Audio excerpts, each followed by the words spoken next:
to Kamala's policy agenda, and it is one of the saddest things I've ever seen in my life. I mean, it is. They somehow get worse and worse and worse every single day. You're not going to be surprised to learn that the accusations of communism are flying left and right, even by the big man himself, Donald Trump.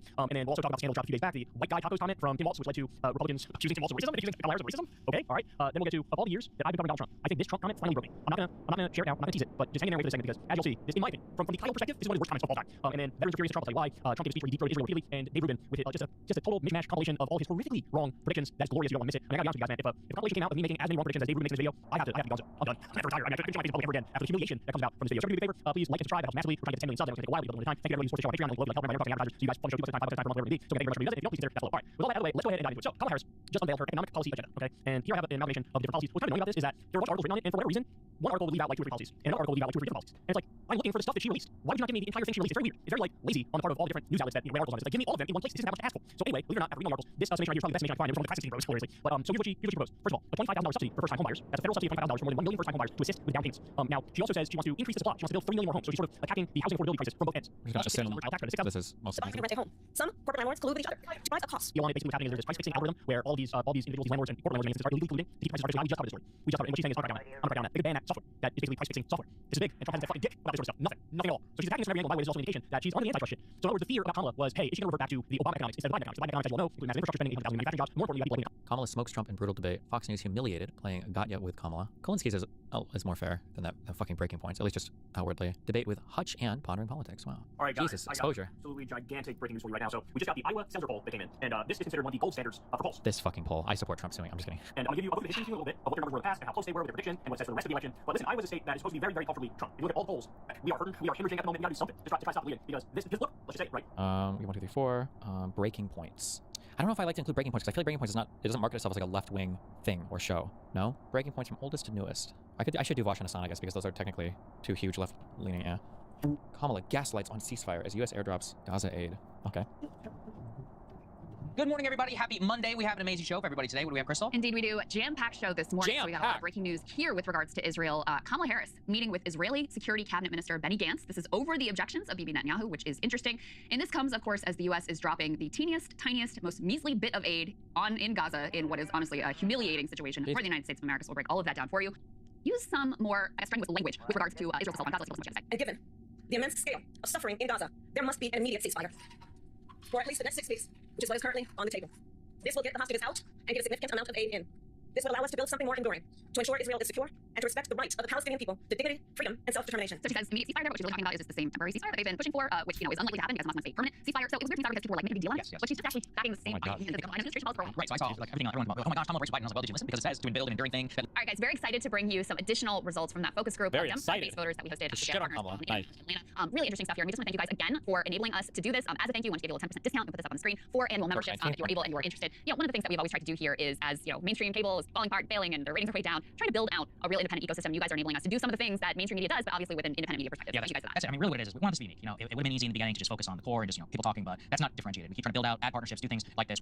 Group, let's take a look. I want you to draw 2 animals for me. On the left-hand side, I want you to draw what animal would Joe Biden be, and on the right-hand side, you guessed it, guys, what animal would Donald Trump be? It doesn't have to be art. I want you to do it. You can also write the word under the drawing, nice and big. I want you to hold it up, and I want you to say who you've drawn and one quick reason why you've drawn them in that way. Okay, I got Biden. He's a lamb because he cares about everybody else. And I got Trump as a tiger because he always try to keep up stuff going. We need to put him in the zoo. I have Biden as a dog because snake. Okay. Good morning, everybody. Happy Thursday. We have an amazing show for everybody today. What do we have, Crystal? Indeed, we do. Many interesting things happening this morning. So there were a couple of big rallies yesterday for Harris Walls, one in particular in Detroit. Huge crowd and a big new poll that is going to raise a whole lot of eyebrows. We'll get into all of that. We also have more behind-the-scenes reporting of how she chose Tim Walz over Josh Shapiro, so we'll break all of that down for you. What we're going to do is beat him in November. He intends to surrender our fight against the climate crisis, and he intends to end the Affordable Care Act. You know what? If you want Donald Trump to win, then say that. Otherwise, I'm speaking. Oh. So first of all, I think that is the duality of Kamala Harris, a very generic Democratic language against Donald Trump. I mean, who am I here to sit here and judge? Major enthusiasm, but you also, that took place, that second part, in Detroit, Michigan. Michigan, the site, of course, of a lot of the uncommitted voters. Allegedly, there was some meeting between her and some uncommitted voters prior to the rally, but obviously the disruption in the protest, she very forcefully kind of shut them down and said, by interrupting me, you're helping Donald Trump. So I think that was a good duality to show everybody. That's 100%. I mean, it is very Hillary Clinton-esque. Absolutely. And I think I'm the villains online, like using your girl boss energy to shut down people who are worried about a genocide. And we're going to cover some of the horrific things that are coming out of their conduct in this war right now. So obviously, in my opinion, not a good look. I'm sure there are those who will appreciate that or whatever. But she has really risen in part on the strength of how much better she's doing with young people than Joe Biden, and you don't want to risk that. And she's earned a lot of goodwill also with the pick of Tim Walz, who is very respectful of the uncommitted voter group in the state of Minnesota. There was also a significant uncommitted movement there. He said basically, they're saying something important. Their voice needs to be heard. By the way, of Kamala, if they would have picked Shapiro instead of Walz for Kamala's VP pick, every single one of these people would be blaming Kamala's loss on that VP pick. Every single one of them would be, by the way. Here, I need to point out that I want like he's a Jew and they're doing a genocide. Yeah, and he was more moderate, and Walz was like the super progressive that was supposed to be the savior of her campaign. They were so happy when she picked Walz. you know, make it clear and be fully transparent. She did meet with the co-founders of the Uncommitted National Movement. This is per the New York Times, and they argued to her in favor of an arms embargo to immediately stop the carnage in Gaza. And she said she was open to that, and she gave them. He froze in the face of cold. No, he did. What the fuck are you doing? What the fuck do you want? I'm just listening, watching in. Okay. Let's go to the next part. We'll talk about Kamala Harris and this interview. That are you a shapeshifter? Are you a comedian? This word salad debate point or whatever that comes up about Kamala was crazy to me. I don't know who started this, but this weird thing about how like Kamala can't speak, especially when her opponent sounds like it's fucking aphasia. It's fucking Trump, who actually sounds like a retard. I just can't believe. Yeah, I can't believe how much this talking point picked up. I'm so curious who it originated from. I remember that one weirdo psychologist guy who became like a weird mega dick suck did like a whole analysis of Kamala Harris. Fuck, what's this guy's name? He used to do like true crime psychology breakdowns, and then he switched to like the Dark Triad guy. That was one of the things he did, yeah. Dr. Gottman?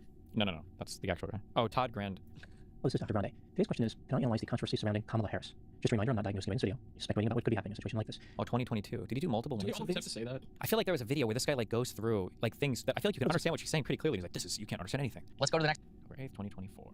What do the Young Turks have? The Young Turks. Search. Kamala Harris.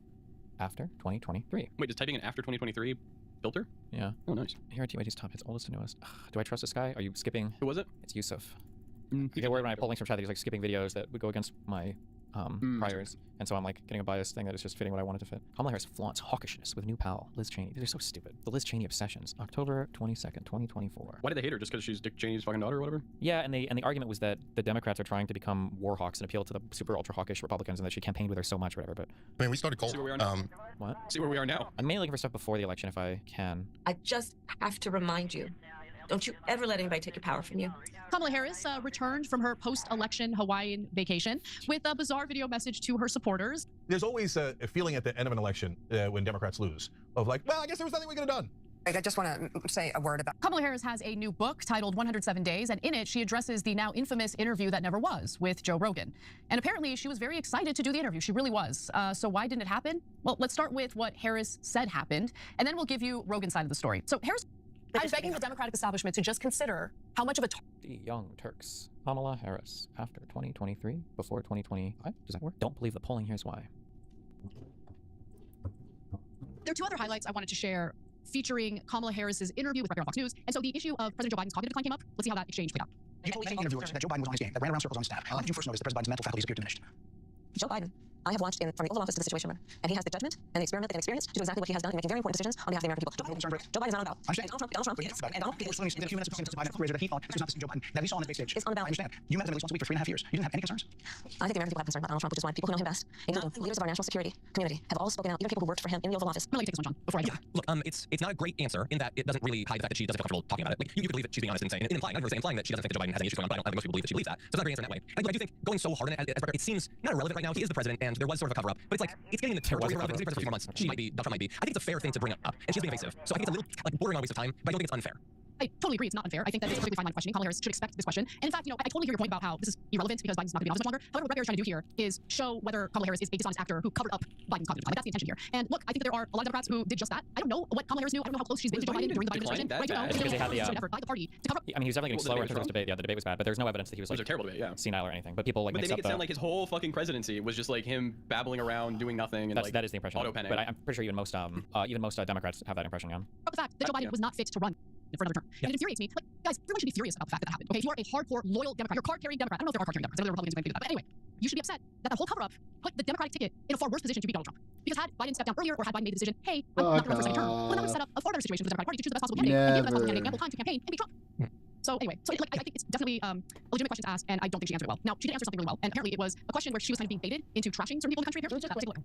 Why, if he's as bad as you say, that half of this country is now supporting this person who could be the 47th president of the United States, why is that happening? This is an election for president of the United States. It's not supposed to be easy. I know, but it's not supposed to be. It is not supposed to be. I would never say that about the American people. And in fact, if you listen to Donald Trump, if you watch any of his rallies, he's the one who tends to demean and belittle and diminish the American people. He's the one who talks about an enemy within. Yes, there we go. That was smart. I love that. I love that. That was smart. Don't trash voters. Like, don't scold voters, don't shame voters. It's just a losing strategy, number one, and I don't like it. I think she handled that really well. That was my favorite from her. Yeah, I think her allegation, her strategy, she's very different from other people in the media. Whenever, like, we might have to have conversations about different segments of the electorate and everything, but there's no reason for her to do it. Yeah, she, like, again, would we ask the same question to Trump? I don't know. And I love that she points out, but she focuses on the fact that he talks about the enemy with him, which is, I think, the worst way that he talks about people who disagree with him. And he goes even further, saying, like, people who criticize judges should be locked up. Like, he wants to see people deported for protesting the war. He wants to be locked up for exercising their free speech. Like, that's terrible. It's also, like, he'll say, if you're Jewish, you vote for the Democrats, you should have your head examined. Like, that's rougher than just saying you're ignorant. He said that about black voters recently. If you're supporting the Democratic Party, you should have your head examined. Look, you could say he's being folksy or whatever, but he's also being insulting, particularly when the vast majority of those groups don't support him. He's talking about not just some of those groups, but the vast majority of those groups. And so I agree. I like the way she handled it much better. Yes, I, by the way, had mentioned on the show today that he said that black and Latino voters who don't support him should have their heads examined. It's like, no, you're not entitled to anyone's vote. Clearly, you have a major case to those individuals, right? My favorite is when he goes after Jewish American voters for not supporting him because of all the wonderful things he's done on behalf of Israel. Like, it's so insulting to just assume that. Vouch. What was Vouch's position on Kamala Harris after 2023? Before? Did he vote for Kamala? No clue. We need to talk about that Kamala Harris interview. Please, God, don't let Kamala Harris run against Trump. You should check your YouTube channel too to see if your editors did anything funky. I feel like I was turning the blazing. I don't know. Hey, apparently Kamala Harris is getting cooked in an interview. That's interesting. We're going to want to watch this because Kamala Harris doesn't often do interviews. And we actually learned during the debate that you are a gun owner. But in cities like Philadelphia, handguns are responsible for most homicides and violent crime. The most recent FBI data shows handguns were involved in 59% of murders in our country. How will you address the issue of the use of handguns? Because the push for an assault weapons ban only addresses a significant but small part of the problem.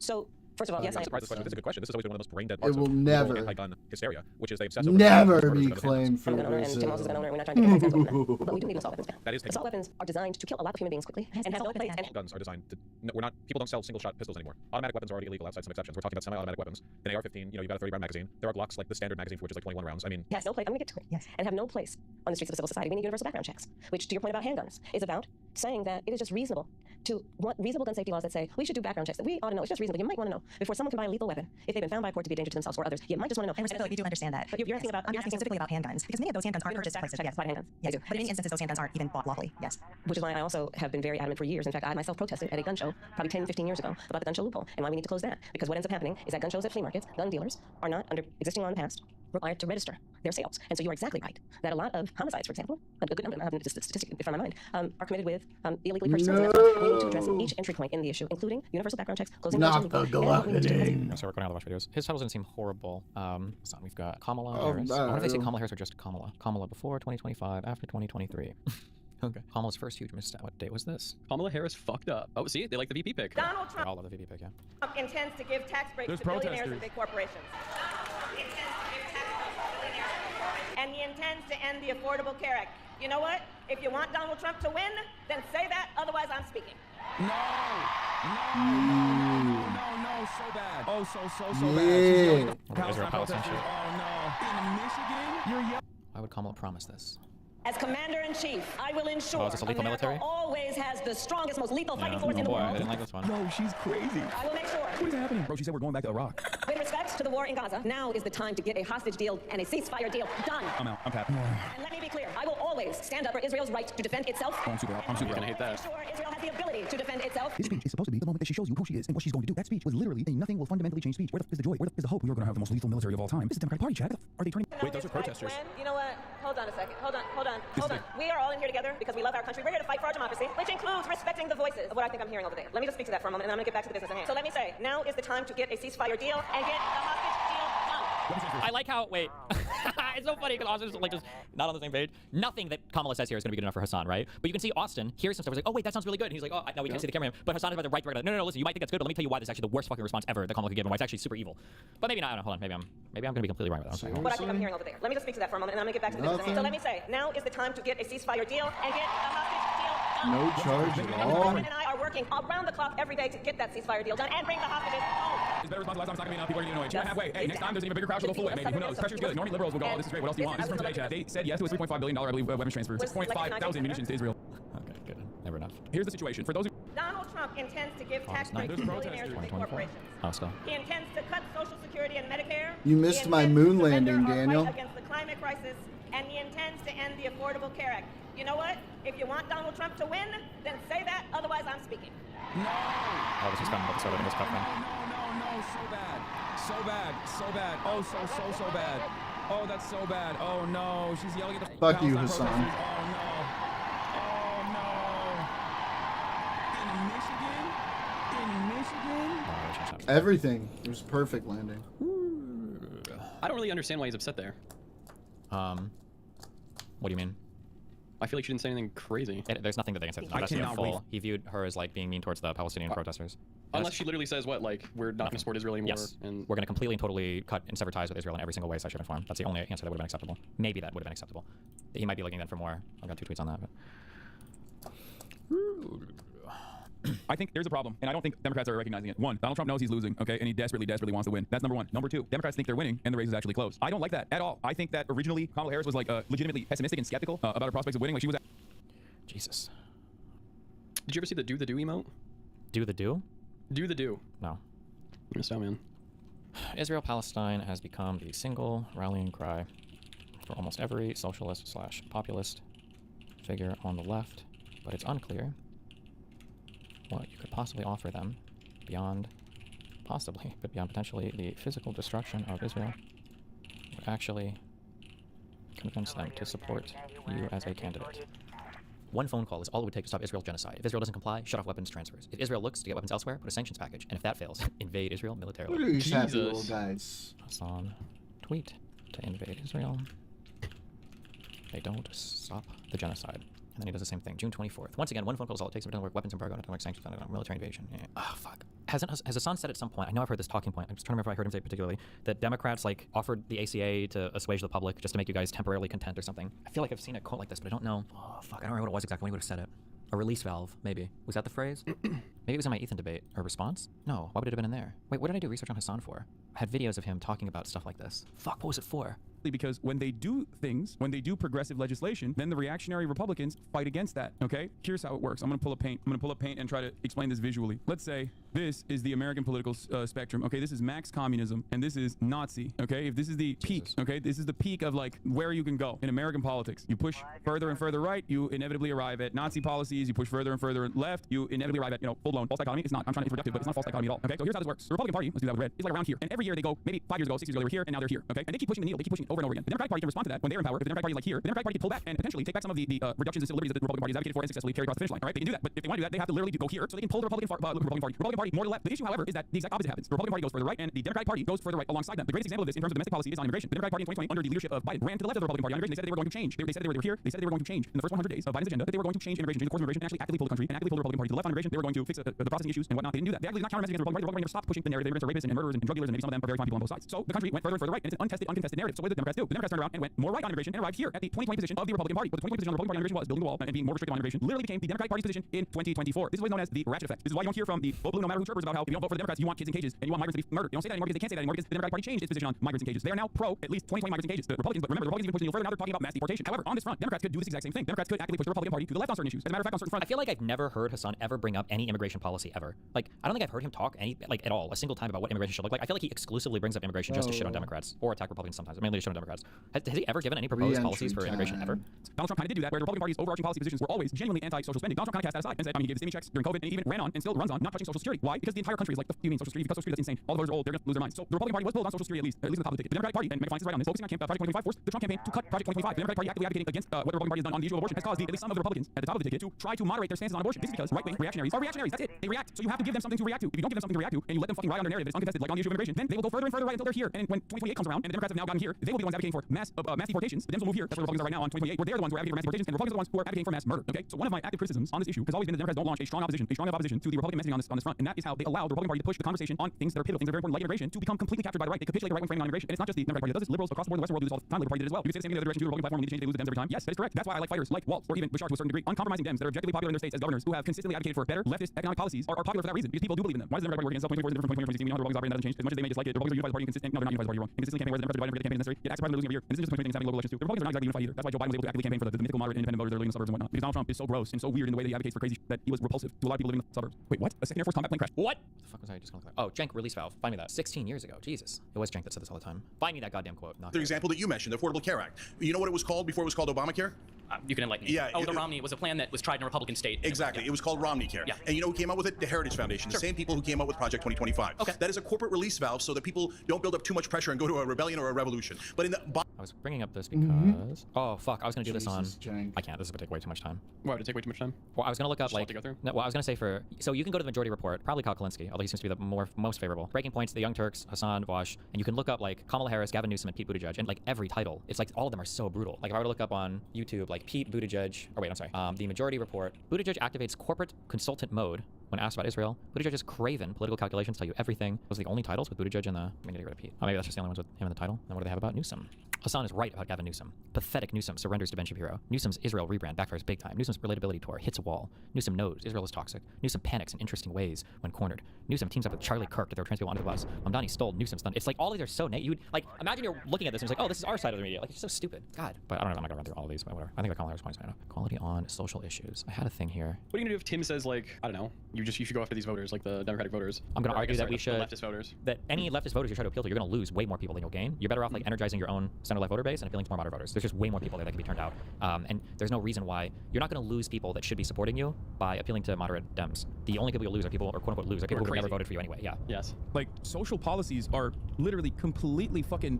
The social policies are completely irrelevant. It's literally just distractions. Like if you are actually interested in dialectical thinking, you should know that. You should literally be like, yeah, this social policy shit is just a simple distraction as capital owners fucking squeeze every ounce of fucking surplus labor value from you as we fight left and right when we should be united as workers. The fuck do you mean? But again, this guy's not a fucking socialist nor a communist. He's not anything. He's just a grifter. Like anybody that immediately goes, what about social safety net, or not social safety nets? What about social policies in China? You know who said that? Liberals do, you dumb fuck. You're on the other side of that coin. You're literally doing the China is based for actually being anti-gay. Liberals are going, China sucks for being anti-gay. That's okay. We've got severe ideological Which Tim? Tim Pool? Like way back when he had that conversation with him? But never as allies. Like ages They ago? constantly view liberals as being. They constantly view Democrats and Republicans as being very close two-party duopoly. Has Hassan said that, or is that a jank talking point? Duopoly just means like two sides of the same coin? Basically, yeah.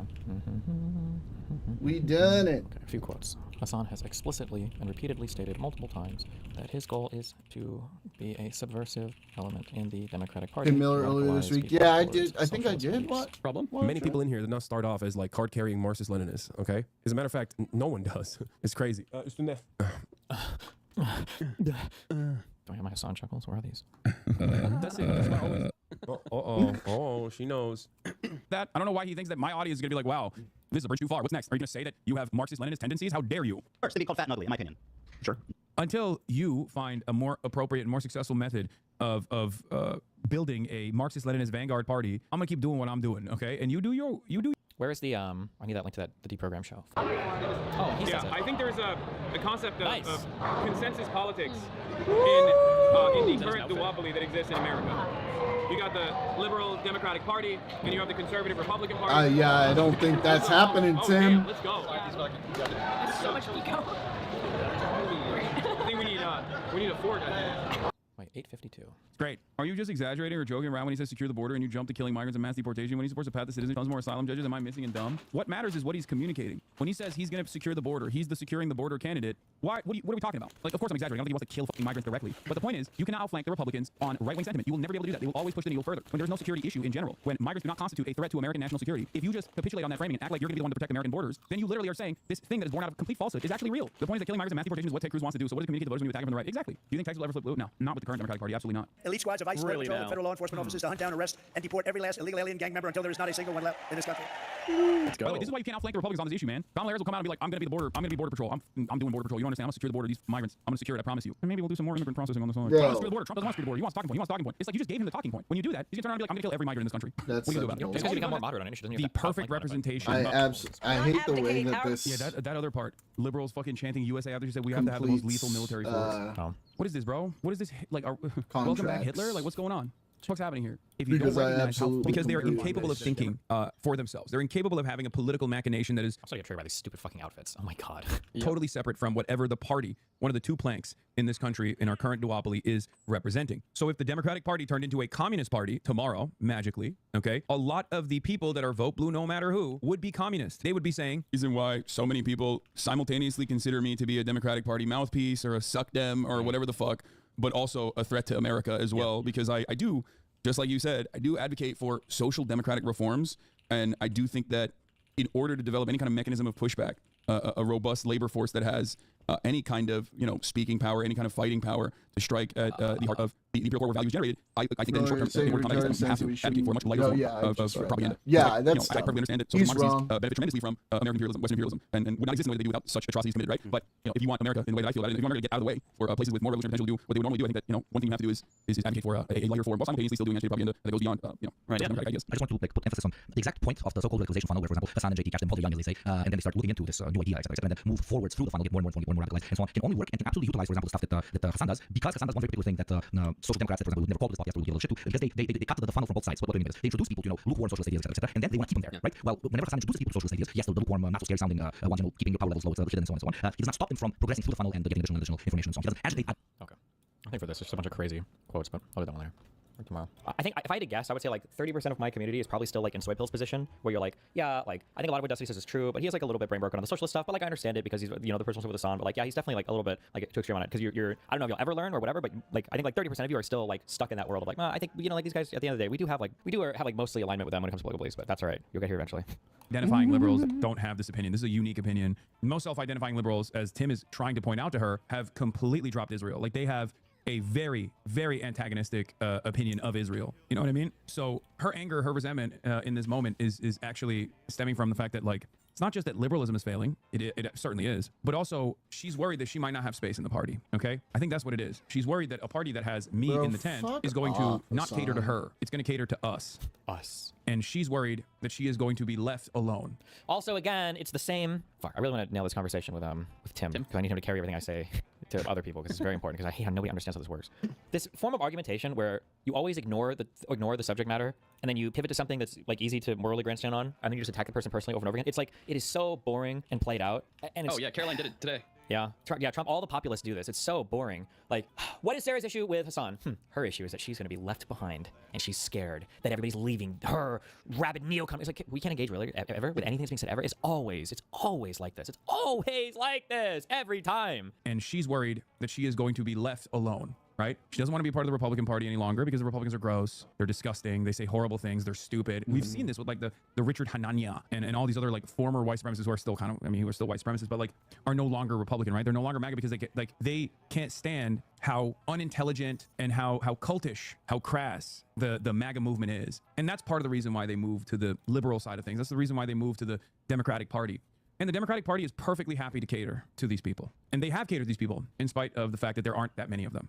This is not a real constituency. Not a real constituency. Talking about 90% of the Democratic Party that he's trying to subvert and take over, by the way. And the Democrats have lost because they've catered to the never Trump Republicans. But that's the reason why I think she's like flailing around, because she realizes that she's going to be the one that has to concede to my worldview. She has to come to my side of things. But she's only used to a lifetime of Democrats catering to her expectations, or, her being totally in line with the relatives of Donald Trump. This rude force that she finds disgusting, I would like to speak to Hassan's manager. Sarah Longwell is a self-identified conservative, a lifelong Republican, and a prominent never Trump political strategist. She advocates for traditional conservative principles, limited government, free markets, and individual liberty, while opposing Donald Trump's influence on the party. She publishes The Bulwark and leads Republican voters against Trump. I wonder why she's so mad at Hassan. XD! What's her take on Gavin Newsom? I imagine they're in cahoots promoting the neoliberal agenda as the left, while Tim Pool and Dave Smith are the new cool right, pushing the same shit they always do, just waiting for Trump to be buried. Jesus. Yeah, I think Hassan made a critical misstep here. Hopefully, I hope. For some reason, when it's not applied to personal people or whatever, people just look past this. I still think it was insane. I'm not trying to bully too much, but I still think it was insane that the Soy Bill just seemed to be totally indifferent or didn't give a fuck that PV is supporting a dude who docks like fucking every single co-host I think that Soy Bill has on his show, on the Live and Learn show. I think all three of them. I think Hassan one of their doxes, right? On Bad Empanada. Yeah, when he was playing a video. That's not even the most disgusting thing Hassan has done. Like, it's just crazy that nobody gives a fuck about like all of these unhinged, crazy, personal, weird attacks on everybody. Yeah. You would think they would too, because it's like personal at that point, because these are supposedly his friends, right? You'd think so. Palestine. Now it's a fucking 90-10 issue.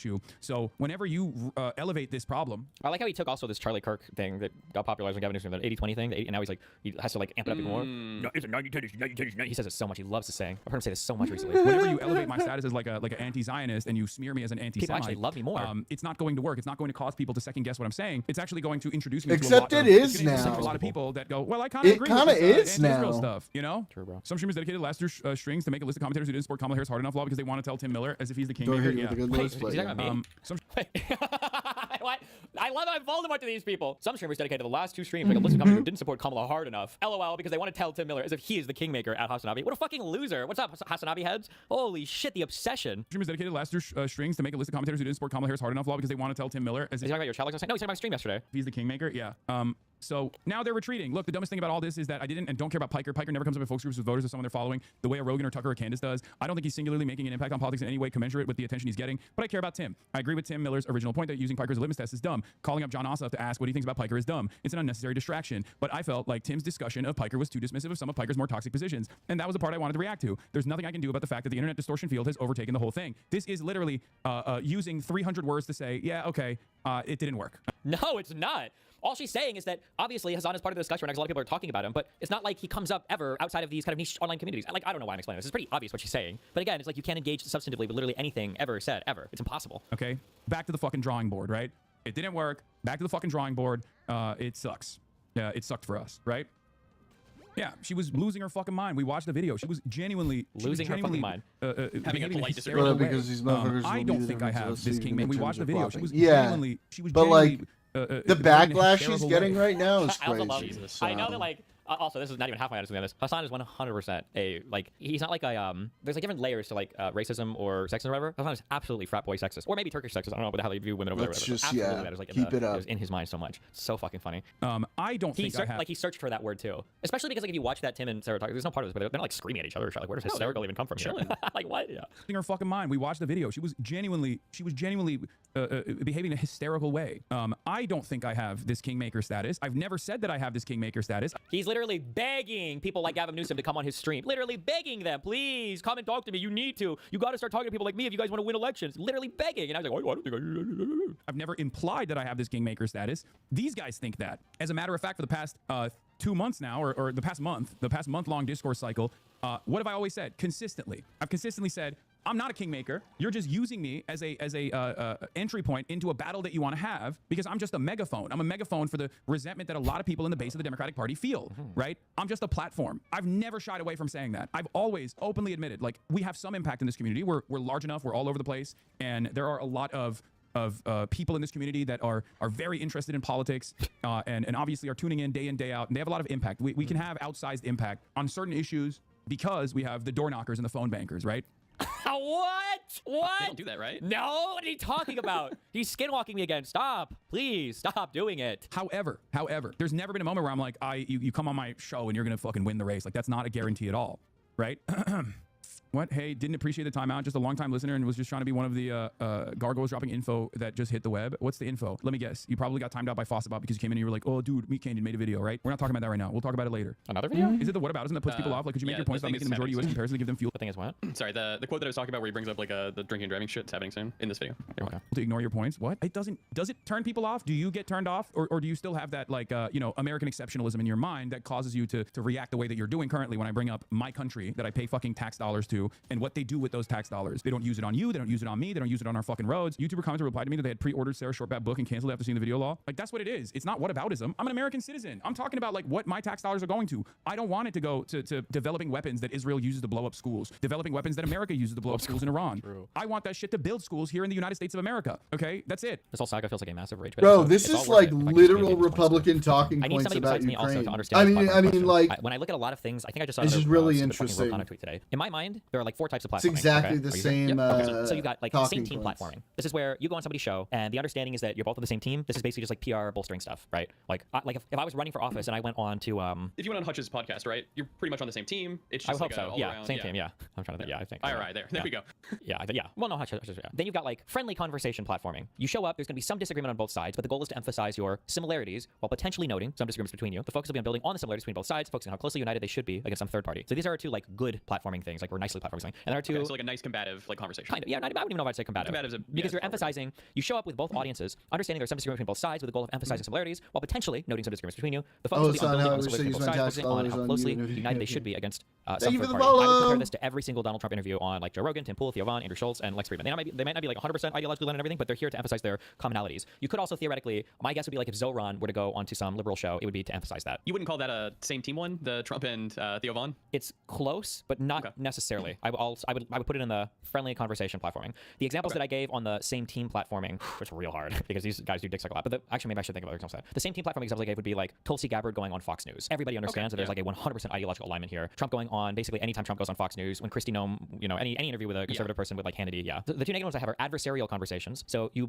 show up with both audiences understanding that there is some or significant disagreement between both sides with the goal of drawing some similarities and some disagreements between you. The focus will be on critically analyzing the differences between both sides with the goal of making the other side warmer towards the opposite viewpoint. So I would argue that these are like the quote-unquote de-radicalizing conversations. So like arguably some of my conversations like Fuentes are in this like adversarial conversation category, and then all of my three big Daily Wire conversations I would say were here. So me and Ben Shapiro. Is this like Pete on Fox News? Yes, I gave Pete Buttigieg on Andrew Schultz as an example, and then Gavin Newsom's podcast I would say when he's inviting like Bannon and Charlie Kirk on I would say are here. And then for the last category I gave hostile platforming. So you show up with both audiences understanding there's a massive ideological contention between both sides with the goal of having a very critical conversation. So I would say when Caitlin Collins is interviewing basically anyone from the Trump admin, or these are like Piers Morgan or Jubilee style shows. Like these are hardball interviews. Yeah, exactly. So the issue that I have, and I guess maybe to be fair, I don't know if these guys think about these style of conversations much, just because they're in the mainstream media world or politician world, so they just don't, maybe they're not thinking about it much. I didn't actually listen to this, I just saw the quote. But I see this like Ro Khanna quote saying, what should the standard of the Democrats be? Should we not go on Joe Rogan? Should we just have purity tests of canceling folks? The lessons of the last election is we've got to be out there, we've got to engage. It's a complex, messy, multiracial democracy. I will defend my views, but the people who are saying don't engage will cost us future elections. Every time people like Ro Khanna say shit like this,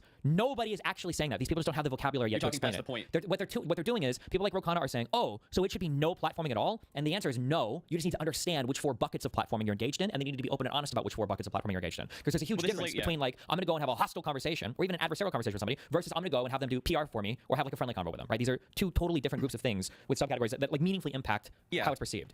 It's like the Trump administration. It's like somebody going and asking Trump's speaker or whatever her name is, Caroline Leavitt, being like, "Hey, you're talking all about like immigration and legal fraud. There's maybe like 100 cases of this like in total ever." And then she's being like, "Well, don't you think that that's bad? Don't you think we should have 0?" But they're just trying to say like, "Oh, well, it's not as bad as you guys are touting." Wait, say that again. It's like somebody going and asking Caroline Leavitt, like the question of, you're saying that there's all of these illegals, but we're not seeing that, and then them saying, and then Caroline Leavitt saying like, "Oh, well, so you're fine with even one illegal voting?" It's like moving past the conversation completely. Oh, sorry. I was thinking. Okay. Yeah. No. Kind of. Basically. Yeah. Yeah. They're just missing like where the argument is, and then they're talking past it. Yeah. Yeah. Yes. That was an example. But okay. One of the things I'm pointing out also is that one of the issues that Democrats especially are having here is Democrats are mismatching some of these categories. They don't understand the categories, and sometimes it leads to some cringe shit. One of the big examples here actually that I gave was Ted Cruz. Did you ever see Ted Cruz's conversation with Tucker Carlson? Ooh, maybe a clip, but not. So that was a huge mismatch. Ted Cruz probably thought that he was going on to a same team convo, or maybe just a friendly conversation convo. And with Tucker, that was a hostile platforming. When you start grilling people on facts, when he was like, "Do you know the population of Iran?" Woo, you're on hostile ground there. And that mismatch was really, really, really brutal for Tucker or for Ted Cruz. And I would also argue that like Crystal Ball has ran up against this. Or I'm sorry. Slatkin ran up against this when she went on Breaking Points, and Crystal Ball starts fucking grilling the fuck out of her on Israel-Palestine. Like, I think Slatkin was expecting a friendly conversation, so it's going to be some critical talk, but mainly focused on overlap. And it ended up being, I would argue, was borderline hostile platforming in terms of how that conversation went. But these mismatches are really important to identify, because when the mismatches are happening, people are walking away sometimes with the wrong impression of what's going on. Like they're trying to figure out, like, well, why was this conversation so bad, or what do we need to do differently? And it's like you're missing, you're not understanding like the dynamics of what are happening, I guess. Yeah, nobody's saying don't talk to Hassan. Exactly. Just, you can't be giving him the nicest interview. You have to be you have to be aware of what the conversation about it. Of what the conversation is, because the issue is that if you go onto his stream and it's just like a super friendly conversation, you're giving way more. Wait, fuck! I just fucked that up. You end up building credibility with Hassan, which makes it easier for him to kind of like mask on and misrepresent his position to other people. So if you see like 5 mainstream Democratic politicians go on Hassan's stream, then you're further entrenched in this camp of, oh, Hassan is on our team. So then you go onto his stream expecting some kind of same team platforming or friendly conversation platforming, and Hassan will kind of play into that. But at the same time, the audience is not necessarily the audience knows what's happening. They're smarter than that. When Hassan brings on certain politicians and emphasizes some similarity in order to gain more mainstream appeal, the audience, well, sometimes even the audience is pushing back too much, but they'll kind of sort of play along with it, or Hassan will like pause or freeze his chat or turn it to emote only mode. Actually, that's a really good example. When Adam Maklo was there, he turned it to, remember when he had to put it on emote only mode? I think he did that for the Maklo debate. Yeah, he did, but I think he took it off when he did take it off at one point. But I think it was when he started like, I don't want to say the word. After he low-broed him? Yeah, he managed to pop the brakes on him when he was like, he was like, why are you debate broing me? Did he say that, I think? Yeah, that's what it was. His stream was effing, and then he took it off. But politicians almost never have adversarial conversations except for with news media. Kind of. I mean, I would say that Democrats have a lot of adversarial conversations or hostile platforming conversations. Like, I would argue, I should remember this, and actually it's a good example, so just look anyway. Kamala Wall's interview on, was it the New York Times? Where's the one where they're sitting at like the table? It's this one. Oh, it's CNN. The country is...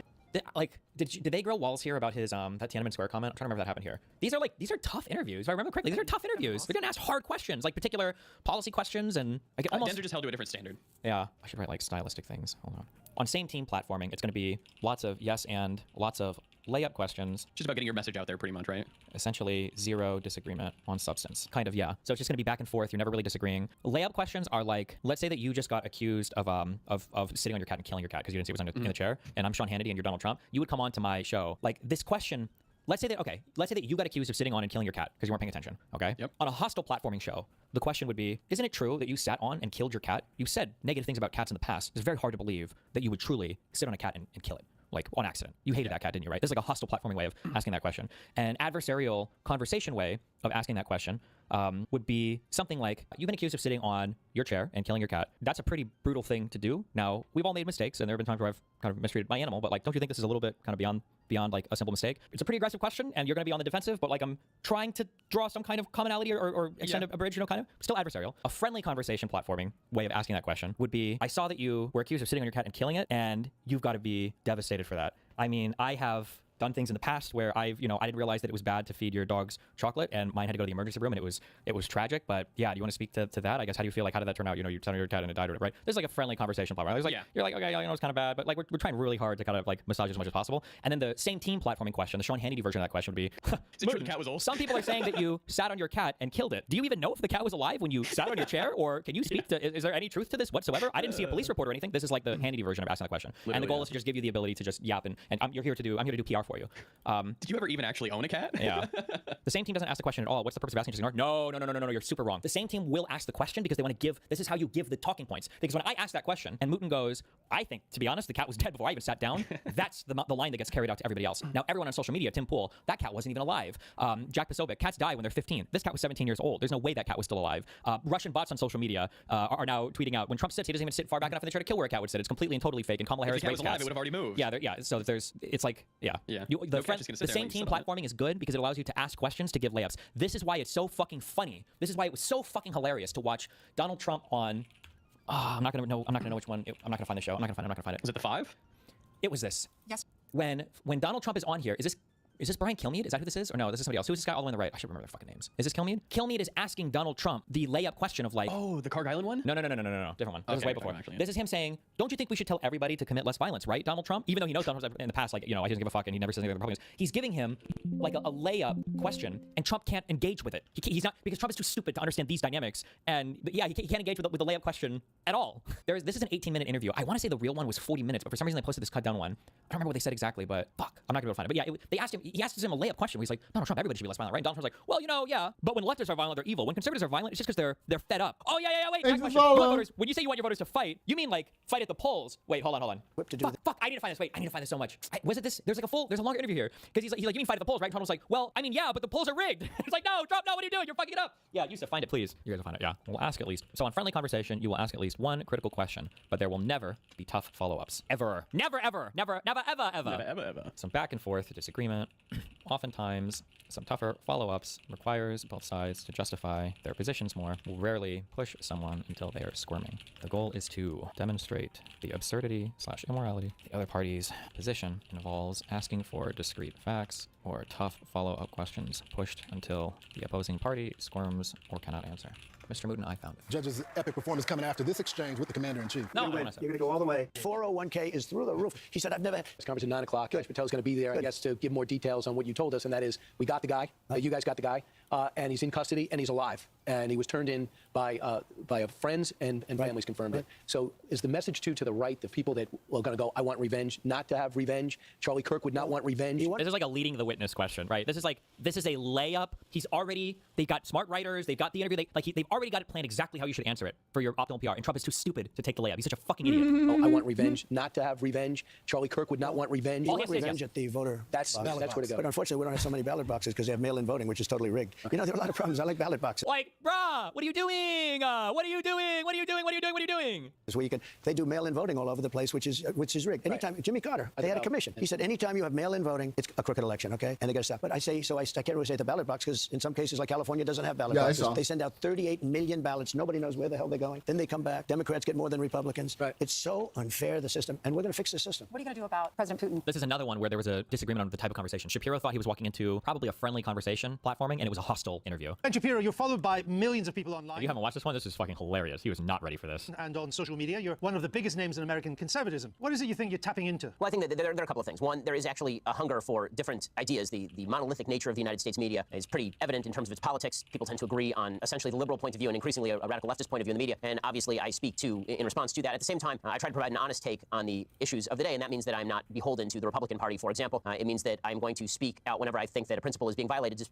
I won't make you guys watch something, but it's brutal. Worse day by day. That is the new status quo, unfortunately. Now the question becomes which policies I would most like to see enacted, and Trump's policy preferences are closer to my own than Joe Biden's are. Now, you're a star of new media, conservative new media. You and others on the left and the right, you position yourselves as supposed tellers of hard truths. But haven't you all just really coarsened public discourse in America and exacerbated its divisions? You know, it's kind of odd to be hearing about me coarsening public discourse when you call policies you disagree with brutally bringing us back to the dark ages, sir. The point, I don't want to return to it, but the point was to put a position for you to reply to it. And I thought we covered that. I'll put some of the points to it, because on your characterization of issues is part of the problem in the coarsening of public. Well, maybe it's also part of your problem too, because we have from your YouTube videos. You see how this is why I hate these fuckers that supposedly built their reputation on debating, okay? It's debating, no offense. Retarded college kids, okay? But you're only retarded because of a function of your age. I shouldn't even call you retarded, that's not fair. Age-appropriate, intelligent, appropriate college kids, okay? The second these guys get pushback, their world is fucking shattered. They can't handle it. It's fucking over. It's shattered.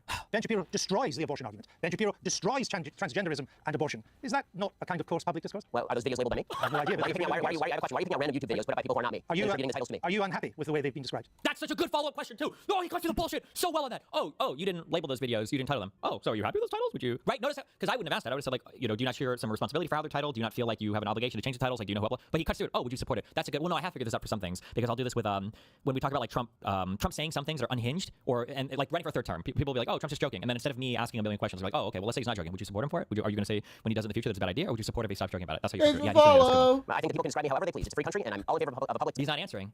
If you watch the actual clips, they're generally civil conversations between me and somebody who disagrees with me. You say in your new book, you suggest that America's largest struggle at the moment is, quote, the struggle for our national soul. We are so angry at each other right now. And I think that's true. I just returned from the United States. But aren't you part of the problem with the way you go about your discourse, not the solution? I think we can all do better in our discourse, but the fact that I've reached out to so many people across the aisle to have conversations with them is pretty evident. The fact that I was willing to walk from a publication that's paying me money over principle is pretty evident. The fact that I've called out President Trump, a member of a party of which I am a member, repeatedly when I think he's done things that are immoral, I think is decent evidence that I'm looking at least for a civil conversation. But as you say in your book, you say that there's quite a key phrase, we are so angry at each other right now. But as I say, aren't you part of that anger? Aren't you encouraging that anger? For example, you described Mr. Obama's state of the... Oh, hello. What are you glued to, Cameron? Piers Morgan, Mehdi Hassan, James O'Brien. These guys all do like the British interview style. I feel like British interviewers. Just let the Brits fucking handle it, man. They have like a decently hostile, aggressive interview style that I don't see on very many. Piers Morgan and a Republican. True. Well, he's not like an interview mode though. When Piers I'm going to read through this really funny. another Yeah. time. And Remind really me like, next time, and I'll read Hassan through it. argue each other because they both go into like read through aggressive that whole British fucking interviewer mode. thing It's very right funny now. watching them go back and forth. I only read the quote on this. I probably don't need to read it. Or I probably need to listen to it. That was my issue with Rokana here. Is the whole what should the standard be? Do we not engage with anybody? It's like, well, no, just make sure you're engaging with them correctly. Yeah, but they don't care.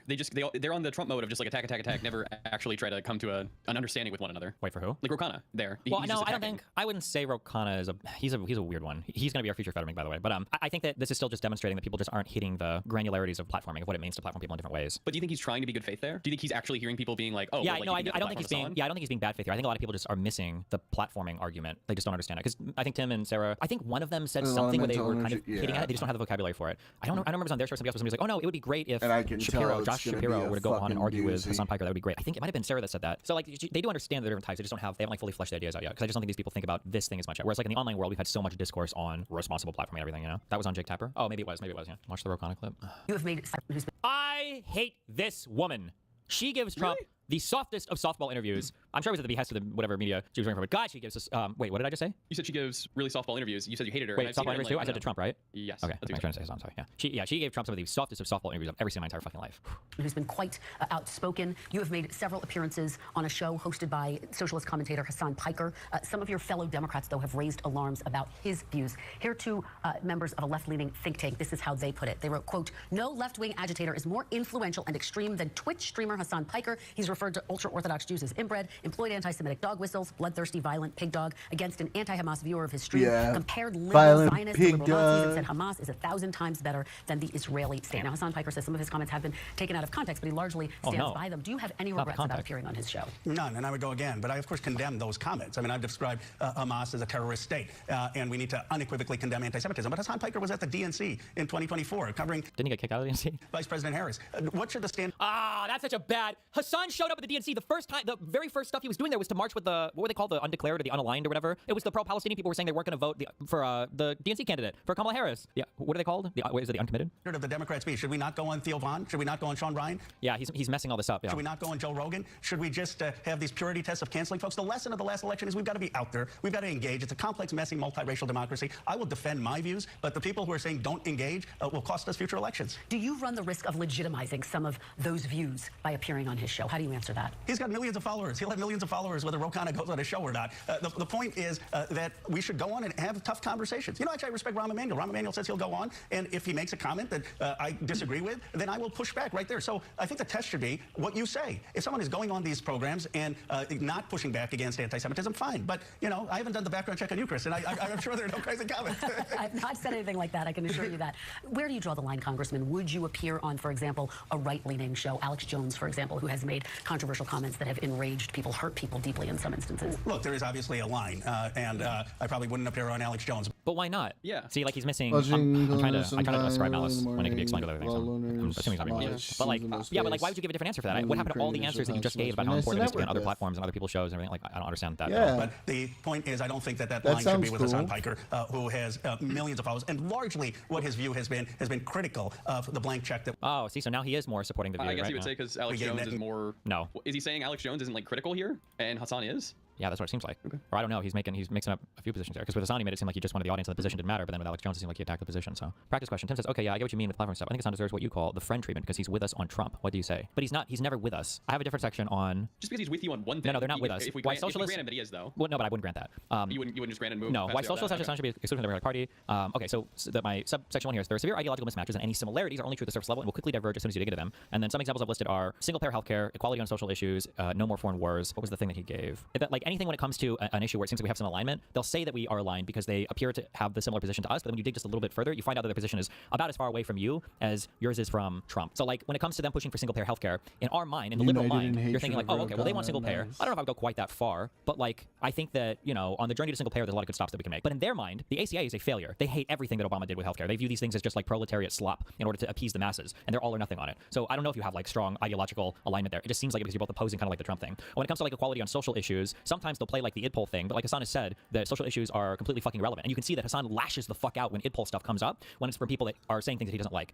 He's made so many comments about like black people. There was that one crazy rant he went on about that trans person in his chat. Like as soon as anybody invokes identity in a way that's not playing towards his class conscious thing, he immediately goes like unhinged. Same thing with the no more foreign wars thing. It seems like we have some line there. Oh, okay, well they don't want us to be as like kind of like handheld by Israel through these like weird Middle Eastern conflicts or whatever. Sure, but not really actually, because they wouldn't mind if say Iran were to handhold us through certain conflicts. Like if you were to ask Hassan all these people right now, the United States is going to facilitate Assad returning to power in Syria, facilitate the stabilization of the country of Iran, and then launch like a joint attack against the nation of Israel with neighboring Arab partners in order to remove that genocidal government. Hassan would say, sign me the fuck up. I'm right. Well, he'd say sign my audience up. Yeah, of course. But yeah, he's for that. So you really think if you ask him like, is Obamacare at all good? He would just be like, no, it's a shitty fucking thing, and it's slowing us down to getting to single payer. Would that be his take? They do this thing where they'll say it's kind of good, but with nowhere near the enthusiasm you would expect if they actually thought it was a good thing. I don't know if that makes sense. Yeah, it's kind of like when their candidates lose, they'll be like, okay, yeah, you can go vote whoever. Yeah, maybe, yeah. Like, you could see, I didn't realize this, but somebody linked that Hassan voting stream. When Hassan was voting, fuck, I'm not gonna find it. But basically, the stream, when it opens up, Hassan tells people that the way that he's voting is he's following the DSA voter recommendation card. The DSA didn't recommend anybody for president. And then Hassan tells you he's not gonna tell you who to vote for president. These words are unacceptable from somebody who's supposed to be a huge alignment, or in huge alignment with the left. Like, that doesn't make any sense, right? It's clearly on a separate team,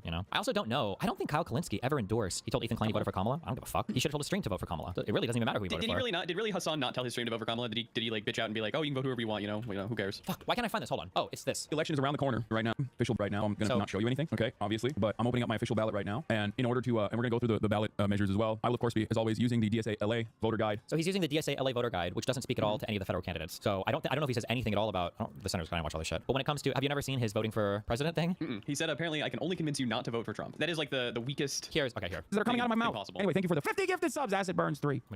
All right, now we're down to the national election, and boy, oh boy, do we got some good options here. We got Donald J. Trump for president, J.D. Vance for vice president, Republican. We have Claudia de la Cruz for president, with Karina Garcia for Vice President, Peace and Freedom. We have Kamala D. Harris. I didn't even know her middle name had a D in it. She got the will of D. For President, Tim Walz for Vice President, Democratic ticket. We have Robert F. Kennedy for President because he was not able to get off the rolls here. And Nicole Shananan for Vice President of the American Independent ticket. Chase Oliver for President, Mike Termat for Vice President on the Libertarian ticket. We have Jill Stein for President and Rudy Rudolph Ware for Vice President. And we have an option for writing candidate. If you think I'm going to tell you who I'm voting for, how I'm voting on this one, you are out of your dang mind. But I do want to see what people are. Like, why? Keep in mind that he spent an hour before going through the entire DSA voter packet on why you should vote for every single thing that the DSA person had there. Like, so this should be disqualifying for the same team interviews. Yeah, that the Democrat yes, can't. Like, this is right there is adversarial. Yeah, that's disqualifier. crazy. Yes. You want to see what other people are saying in terms of who they are voting for in this guide. What is the DSA? Who did the DSA endorse? Let's see. Did the DSA endorse anybody for president? Where is it? Where is it? Do they have it? Texas DSA endorsed no one law. That's not even remotely surprising, nor is it shocking. It's perfectly understandable. Also, I don't think you need these voters. Write in free Gaza, free Gaza, free Gaza. Guys are there for things that you have a hard time like figuring out. Okay, they're not there for you to like. Everyone is making their own minds about goddamn bottom of the index. Cards in return envelope. Number 2, vote. I mean, you want to be in the tent when you don't even like exactly, yeah. vote for and the this was candidate the easiest.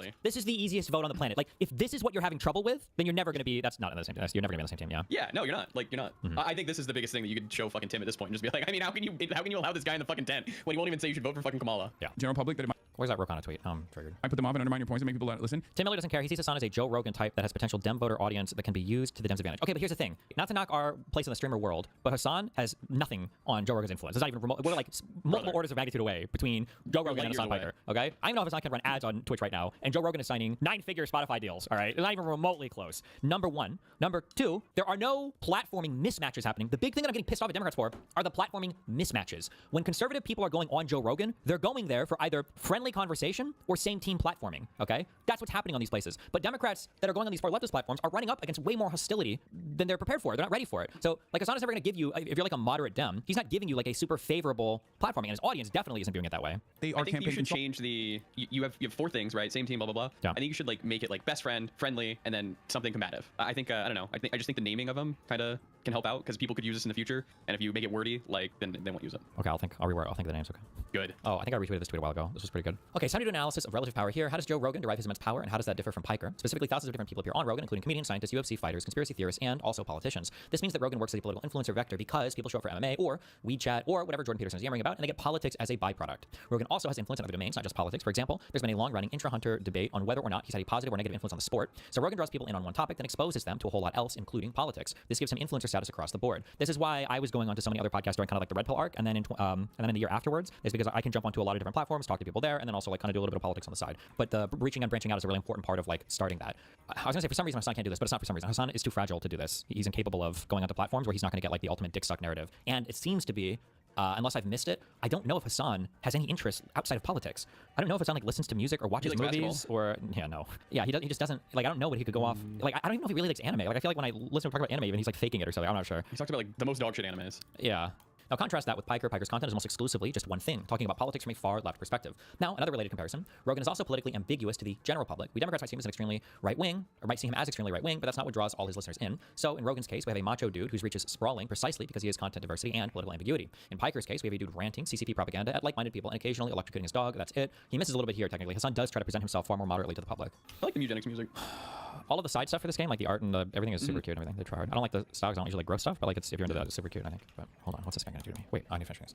The entire quote, should Democrats accept Piker, end quote, discussion, assumes that Piker is bringing people in what we would call a reach asset. That's what Rogan is for MAGA to some extent, but Piker is not a reach asset. He's talking to either one, like-minded people, or two, people who hate him, and he is speaking on one topic, politics, from one perspective, leftism. He keeps the already converted engaged to what's essentially CCP/Russian-style leftism. When you engage with him, that's who you're engaging with. Stop comparing Hassan Piker to Joe Rogan. When you do this, you, one, overestimate Piker's power, and two, misunderstand Rogan's own influence. Personally, I think Democrats must find their Joe Rogan is a ridiculous rabbit hole overall. Democrats should stand on their own 2 feet. They just look weak when they try to be something they're not. That said, if you do endorse the white whale of the Democratic Joe Rogan, it's most definitely not Hassan Piker. For that, you need someone with content diversity and more ideological fluidity/ambiguity. This is true. This is why when like Charlie, voice critical, like does his anti-Trump stuff, theoretically that stuff is a bit more powerful because he's like not known for politics. He's more kind of like in the gaming community and stuff like that. These types of figures would be better served for that. Consultants, they treat everything like that, and I hate it. Democrats in the primaries will never vote for the guy they think is the best, but will vote for the guy they think will win. And their electability metrics are directly taught to them, are directly communicated to them by these exact same groups that have been fucking yelling, you know? Part hard at taking criticism as well as handling bad criticism with grace, big bro. I mean, what do you want me to say, man? I'm not running for president, okay? And I think I've done a decent job, a lot better of a job than these guys have, these like groups have, right? As far as community. Does Tim Elliott even see Hassan as an ally? Wasn't his point that Dems shouldn't waste their time attacking him? I kind of sort of agree that Dems shouldn't necessarily spend a lot of time attacking him. However, so he can reach up to here at the end of his turn. However, the issue is that Dems do need to do a better job at, we have to separate ourselves from crazy people. We're really bad at that. Because what happens is these crazy people are used to label our entire movements, and then people are assuming things about Democrats because they use people like Hassan to attack Dems. Like, I would say, like, look at the difference between, not to overemphasize my importance or anything, but like, look at the difference between how Republicans or conservatives attack me versus how Republicans or conservatives attack Hassan Piker. When I make comments about Charlie Kirk or the Trump firefighter or people like that, they're not using me to attack other Democrats. They're just trying to get my shit shut the fuck down. Now, I would say it's because the message that I'm pointing out is accurately holding up a mirror to them, and that is an untenable position, and it does make them look fucking crazy. But like, Jesse Waters didn't play my clip to laugh at how unhinged,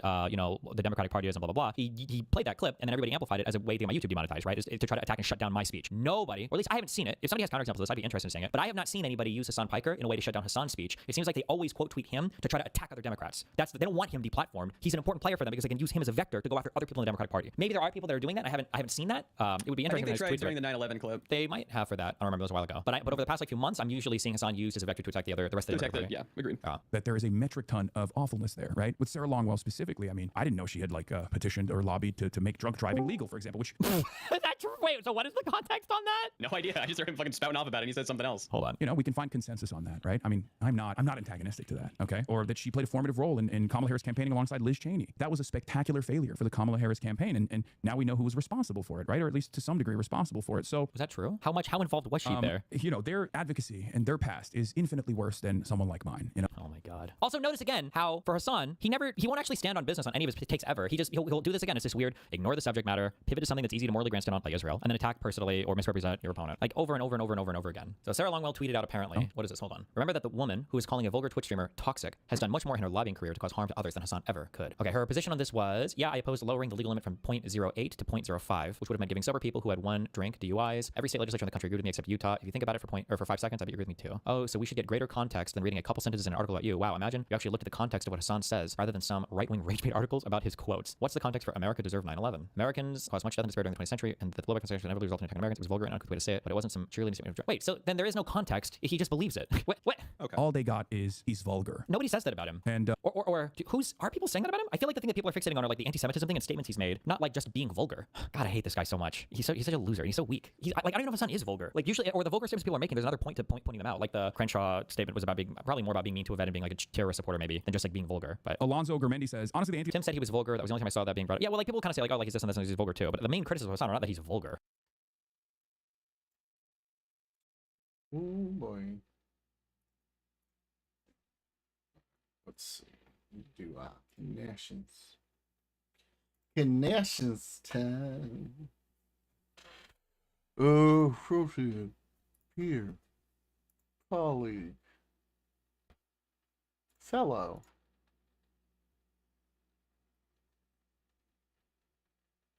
Practical.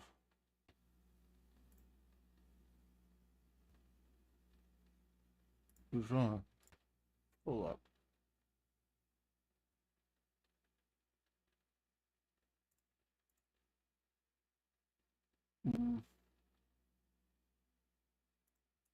Look, style.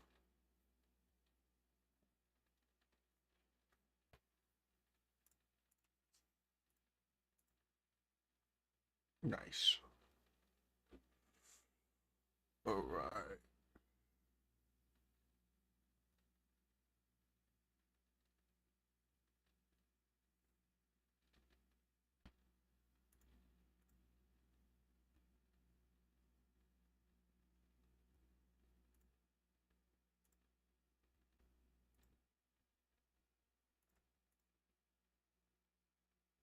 Sick. What was that last one? Kinds of bars. Yeah.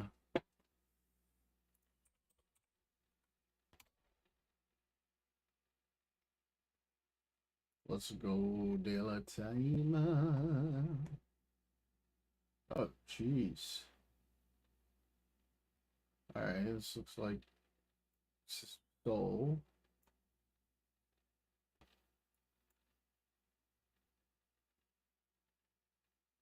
I'm guessing Soul.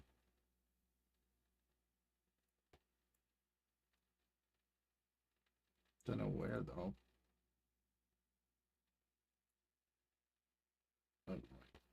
Now? Nice. Nice. Ugh. I can never just catch a break, can I? Alright, where are we? Where are we?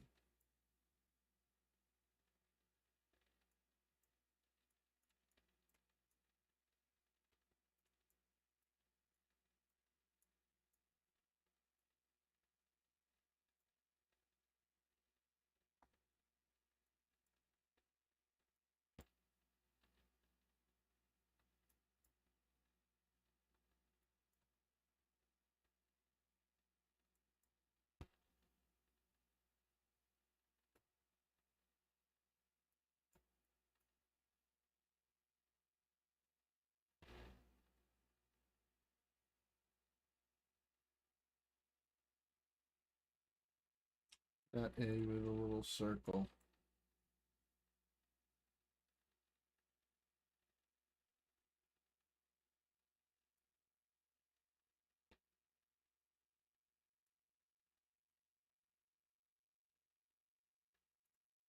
I'm thinking like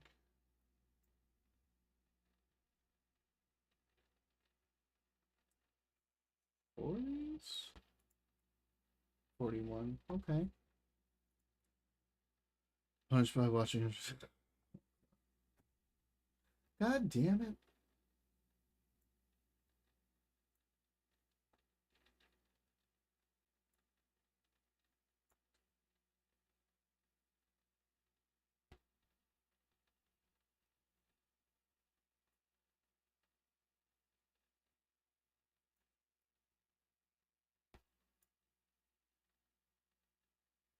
Paris. Is it Paris?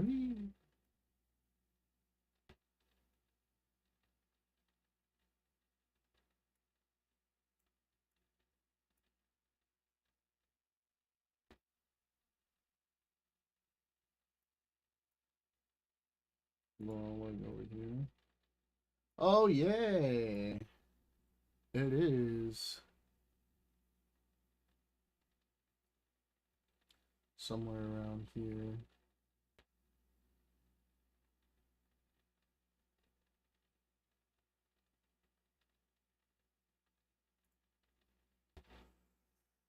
In the year.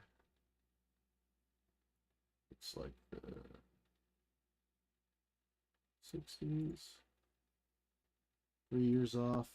28 meters. Ooh, okay. Okay. Okay.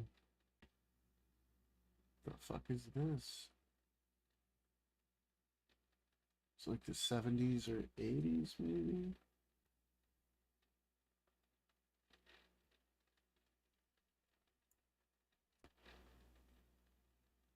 And I don't know. Germany? Maybe? Oh, I'm gonna lose points here. 89. Yeah, lost points there. World Series, Philadelphia. Okay.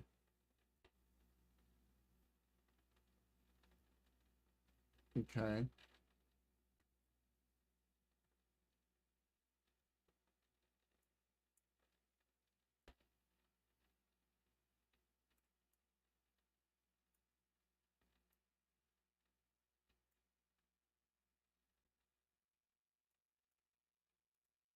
Around here. Okay.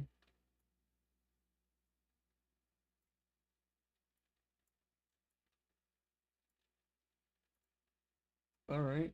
Not bad. Ooh, pretty good score. Not my best, but pretty good.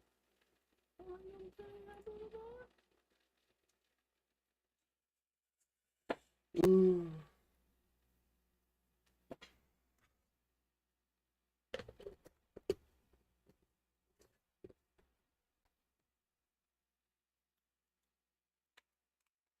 All right. I think I started today at what? 201 followers?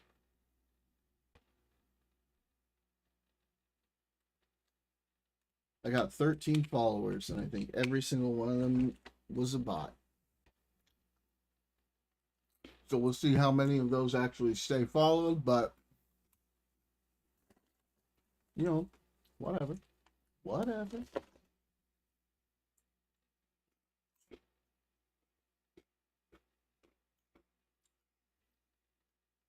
All right. I'm going to end it for now. I will be back on Friday, of course, and Aurora will be moved in. That's right. She'll be living here. How cool is that? So, yeah, I'll see you all on Friday. Remind me to look over that thing you sent me on Friday, Daniel. And, yeah, I'll see you then. Everybody have a beautiful time. Bye.